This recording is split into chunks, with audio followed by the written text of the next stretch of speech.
Just ahead on CTV News, just 5 more days of shopping. What's on your list? Still got some gifts to check off that Christmas list? Find out what other people are shopping for coming up on CTV News. Plus, peak travel starts tomorrow, and TSA wants to remind passengers, keep your firearms at home.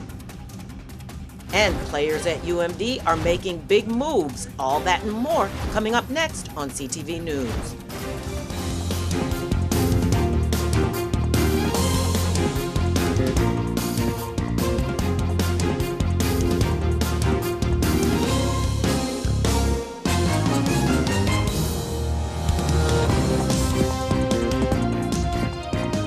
Good evening, I'm Patricia Vallone with a CTV News update. Well, planning to shop till you drop this week to get your presents ready for the big day. CTV's Mariah Jalad is at a local shopping hub with much more. If you waited until these last few weeks to start your holiday shopping, you're not alone. We're here at the Mall of Prince George's talking to some of those last-minute shoppers. I usually do my shopping the day before, so I'm early in my books. Less than 10% of Americans don't start their holiday shopping until December, and most people prefer using online retailers like Amazon from the comfort of their home.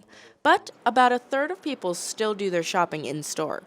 I shop like now, and usually online it's everyone shopping, so shipping's coming later, so not really. Since living close to the mall, I do shop here a little more often, but mainly still online. Online, you're not sure of what you're buying. So I'd rather see it in person rather than doing it online. Annual Christmas budgets have been rising for more than 10 years. But with customers noticing prices going up, it's not certain if that trend will continue. Prices are going up. I spent a little too much in an hour, but I mean, I'm financially okay, so it's okay for me. But I like to spend money on gifts and other people, so it wasn't a problem. I think the most important thing is just getting stuff that people are going to use, whoever you're buying for, something that's meaningful and used, but also within your budget. For me, I buy stuff that's useful for the person. So if for instance, for my sister, I'm buying her like water bottles, purses that she might use.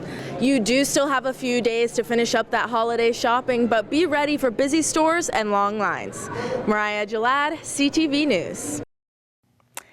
Well, TSA officers stop a Rockville man at Reagan Airport from carrying a handgun onto a flight. The .40 caliber gun was loaded with 10 bullets. The incident, which happened this past Monday, marks the 38th gun detected at checkpoints so far this year. This marks the highest number of guns caught in a single year. TSA says it's concerned about the uptick. We are likely to set a new record this year. Of course, that's not the type of record we want to set. We would much rather see people bring fewer guns to checkpoints. If you do want to travel with your firearm, that's fine.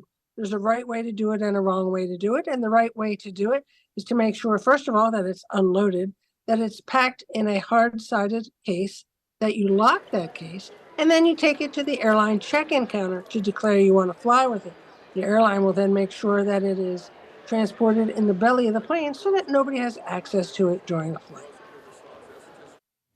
Well, guns are not permitted through security checkpoints. The penalty for carrying weapons can reach a maximum of $15,000. But with recent polls indicating her main competitor is leading in the race for the U.S. Senate seat, Angela Alsobrooks shakes up her senior leadership team.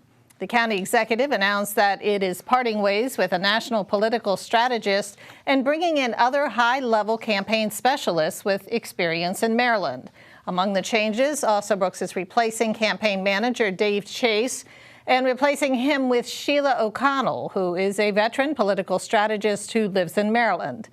A recent Hickman Analytics poll of likely primary voters had Trone ahead of Alsobrooks 41% to 35%. Prince George's Public School Superintendent Millard House releases an updated report about his first months on the job. The 90-day report highlights immediate actions for PGCPS to take and future strategies for the school system. It says the budget priorities for the next school year will be staffing and recruitment, academic improvement, student well-being, and school safety. The school system will also be implementing new strategies to serve special education students and to foster collaboration between students, teachers, and principals. Earlier this week, Superintendent House released his 2025 budget plan, proposing a $2.8 billion spending plan to close the current $97 million budget gap. Several fights break out at Charles Flowers High School yesterday. Fox 5 reports school officials confirmed that there were 10 fights that broke out between students and ended with another school coming to the school property to fight. The altercations took place inside and outside the school. We spoke with CTV intern and Flowers student Avery Alston about yesterday's chaos. For the most part, yeah, it was just a normal day until about second period, things went haywire. At the time when everyone started realizing there was a fight going on, a bunch of lower classmen ran to go see the fight. Others stayed behind in the cafeteria where we had a lockdown. And there was a letter sent out to parents today explaining the altercations. Well, as residents crank up the heat this winter, one utility company says customers can get financial help as their energy bills go up. Pepco customers in need can apply for the federally funded Low-Income Home Energy Assistance Program. Eligible Maryland homeowners, renters, or subsidized tenants can get up to $2,200 in grants. In the meantime, customers can also get help through the Pepco Customer Care Program.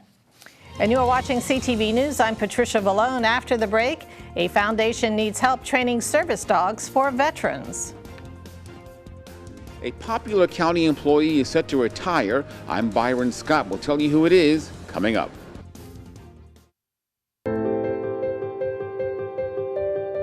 As a mom, I want my kids' lives to be filled with joy and possibility. And I want that for every kid. That's why I support No Kid Hungry. They work in schools and communities to make sure every kid gets the healthy meals they need. Please join me in supporting No Kid Hungry for all kids. Thank you.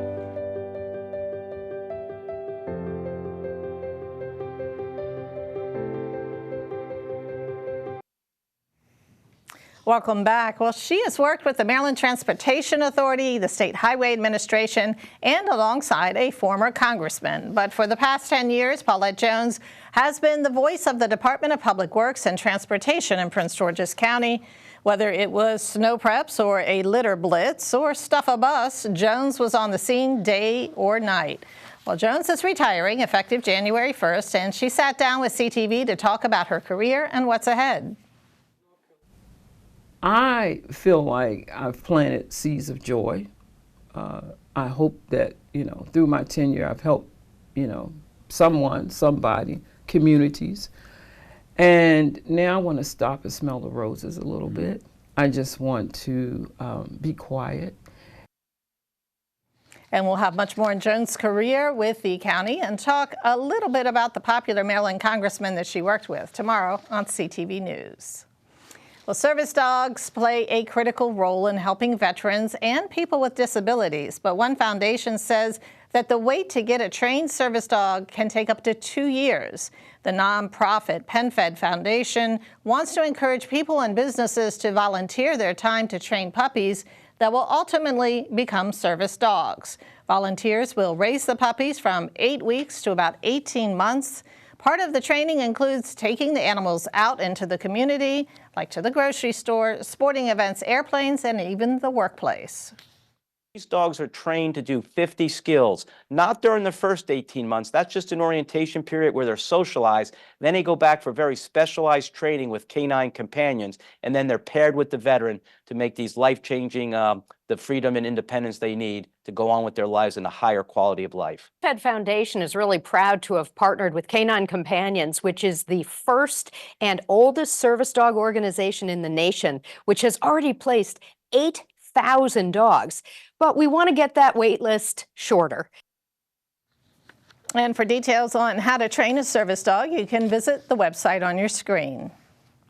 Well, the holiday season is supposed to be a time of family fun and celebrations, but for some, however, it is a time of fear, abuse, and intimidation. Violence and abuse tend to escalate and increase during times of tension and stress. And for many, the holidays are just that, a very stressful time period. Whether it be because of the finances, trying to spend money that you don't have, buying gifts, There's also the increased use of alcohol during that time.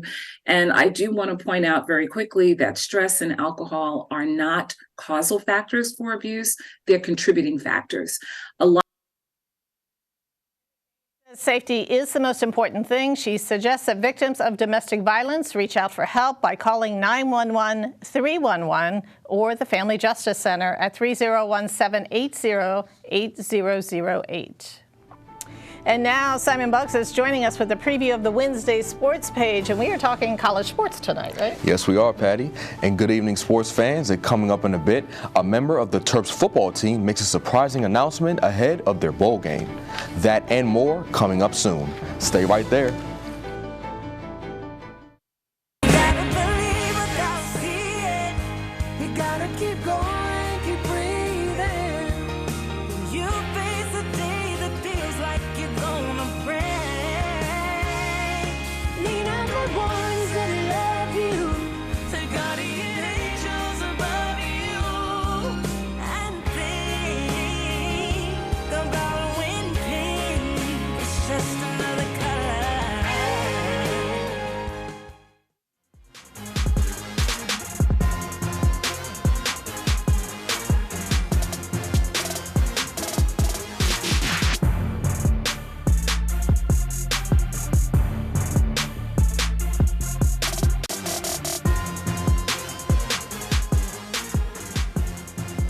Football team is gearing up for their upcoming Trans-Perfect Music City Bowl against Auburn, but the Terps will be without one of their star players. Quarterback Talia Tagovailoa has opted not to play in the big game in order to prepare for the NFL draft. Tagovailoa has had a great career in College Park, holding the record for the most passing yards in the Big Ten, as well as the most completions and single-season touchdowns in Terps history. Head coach Mike Loxley spoke yesterday about how much Tagovailoa has meant to him as well as the program. He was perfectly made for this system for us. Quick release, accuracy, competitive drive. I know for maybe some people around here, I don't think you'll understand the impact of what Leah coming to Maryland will have probably for about 10, 15 years. And then, people will understand that, man, because I've been around here a long time where we've struggled at quarterback. And, we had a guy that played for 4 years here and had great success. And, some people still, he leaves here a little bit kind of an enigma. People love him or hate him. And I sure love the kid because of what he's been able to do to elevate Maryland football. Didn't do it by himself. And I know he gets a lot of credit because of the relationship. But kid, pretty special kid. Tagovailoa will be replaced by backups Billy Edwards Jr. and Cameron Edge. The Terps and Tigers take the field on December 30th. Moving on to some college soccer news, congratulations to former UMD men's soccer player Kamani Stewart-Baines for being selected 4th overall by the Colorado Rapids in this year's MLS draft. Stewart-Baines is the 56th Terp that's been taken in the history of the draft, and the Toronto native had a good freshman season for the Terps as he was named the Big Ten Freshman of the Year and was a unanimous Big Ten All-Freshman team selection. And moving on to the world of college hoops, the PGCTV men's basketball team is currently 10-2 and one of the best teams in the Maryland JUCO Conference. The Owls are currently averaging 91 points a game, and thanks to large part to sophomores Jasir Trimble and Savion Jackson. Trimble is currently putting up 24 points a game, which is the 4th most in the conference. He has also scored 20 points or more in 8 of the 12 games played. And Jackson, who is averaging 21 points per game, has been clutch this year. Most recently in the team's matchup versus Garrett College, where the Owls trailed 84-79 in the final minute and 10 seconds of the game, and Jackson scored the final 7 points, including this game winner, to secure the 86-84 win. You can catch Trimble and Jackson and the rest of the Owls in action next on January 10th when they take the court against Baltimore City Community College. All right, we're going to move on now to the weather report. We can take an early look at the weekend weather. Tonight, mostly clear skies with a low of 29. Thursday, mostly sunny, high of 47. Friday, mostly sunny, temps will reach 44 during the day. And Saturday, mostly cloudy with a high of 48. That wraps up our CTV News Update. I'm Patricia Valona and I'm Simon Buggs. Join us again tomorrow for more local news. Have a great evening.